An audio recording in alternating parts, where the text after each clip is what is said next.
오늘 사건 상황실에 전해진 화제의 뉴스입니다.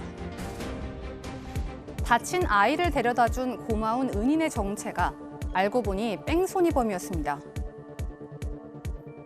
서울 강남구 대치동의 한 인도, 한 남성이 인도에서 전동휠을 타며 갑니다.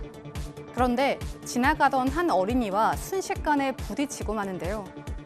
이 남성은 부딪힌 어린이에게 다가가 왜 여기 넘어져 있냐고 물은 뒤 아이를 집까지 데려다 주면서 부모에게 아이가 스스로 넘어져서 다쳤다고 거짓말을 한 겁니다. 아이의 부모는 아이가 혼자 넘어져 전치 12주의 부상을 입을 리가 없다고 판단해 20대인 이 남성을 경찰에 신고했고 남성은 도주치상 혐의로 검찰에 송치됐습니다. 조현병 환자가 또 흉기 난동을 일으켰습니다. 어제 오전 충북 충주의 한 파출소, 경찰들이 20대 남성을 데리고 들어옵니다. 알고 보니 이 남성, 자신이 사는 원룸 복도에서 흉기를 휘두른 조현병 환자였는데요. 부모가 병원에 입원시키려 하자 격렬히 저항하며 난동을 부린 겁니다. 남성이 휘두른 흉기에 경찰 2명과 구급대원 1명이 다치고 말았는데요. 경찰은 남성이 안정을 찾으면 특수공무집행 방해 혐의로 조사할 예정입니다. 포천 안매장 살인 사건의 2심 선고 공판이 열렸습니다. 2심 재판부는 일명 포천 안매장 살인 사건의 피고인에게 원심과 같은 무기징역을 선고했습니다. 피고인은 지난 2017년 7월 여자친구를 살해하고 경기도 포천의 한 야산에 안매장한 혐의를 받고 있는데요. 같은 해 12월 또 다른 여자친구의 목을 졸라 숨지게 하는 등 6개월 사이에 연인 2명을 살해했습니다. 앞서 검찰은 피고인에 대해 사형을 구형했지만 재판부는 교화의 가능성이 전혀 없지는 않다며 무기징역을 선고했는데요. 또한 무기한 수감 생활을 통해 잘못을 참회하는 것이 타당하다며 형량의 이유를 밝혔습니다. 절도 행각을 벌인 남성이 형사들의 눈썰미로 덜미가 잡혔습니다.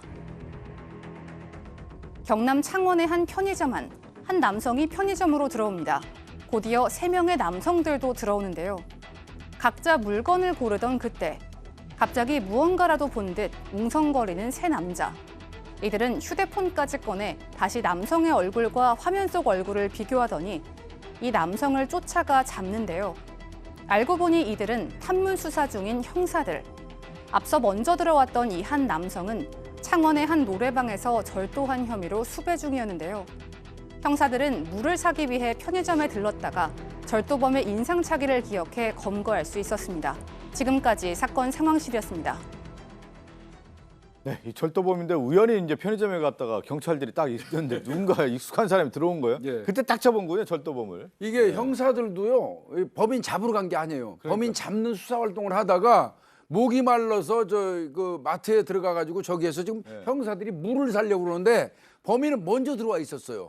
먼저 들어와 있다가 하필이면 그냥 그대로 나가야 되는데 형사들이 서 있는 곳으로 또 다가갑니다. 그 스쳐 지나가는 순간 형사들이 딱 본 거예요. 보니까 이거 우리가 추적하고 있는 3월 26일 날 창원 쪽에서 노래방에 들어와 가지고 카운터에 있는 그 이 돈 100만 원인가 훔치고 귀금속 가방 가져간 사람. 3일 뒤에 또 저기 그 여성 그 길가에서 술 취해 있는데 그 부축배기 한 사람. 이거를 형사들이 단톡방에 올려놓고 서로 이게 얘기를 해요. 얘기하면서 야 눈은 송강호 닮았네. 귀는 정우성이 닮았네. 뭐 이러면서 형사들이 그 단톡방에서 얘기를 하거든요.